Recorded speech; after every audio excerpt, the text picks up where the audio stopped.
Hi friends, so this is my discussion post for Module 3 and in response to discuss the steps involved in the termination and follow-up processes. So the termination process should be immediately mentioned when the services start. That way the client does not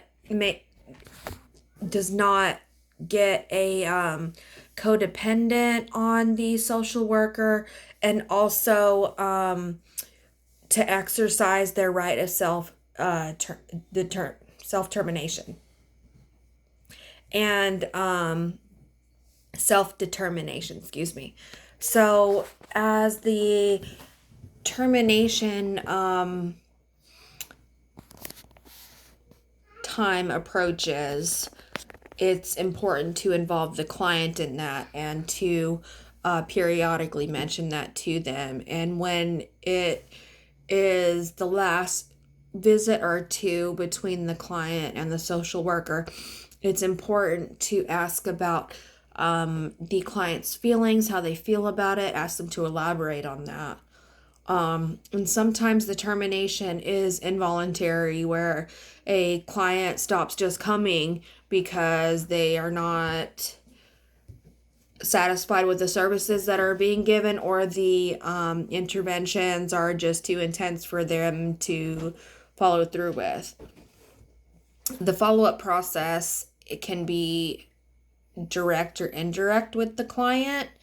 It could be checking in with the systems around them, or a case manager or a social worker that the client was forwarded to.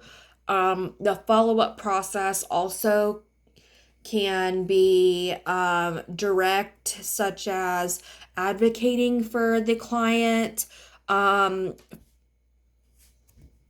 as far as like other entities that the client is not having a smooth interaction with.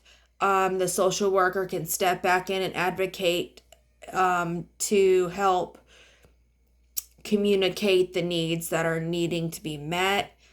And the follow-up process could also involve reassessment of the goals that were set during the original planning and assessment process. If things are not going well, or if the client is unable to maintain some kind of consistency on their own, or they can just discontinue the contact altogether because the client is flourishing. But that's my discussion post. Thanks.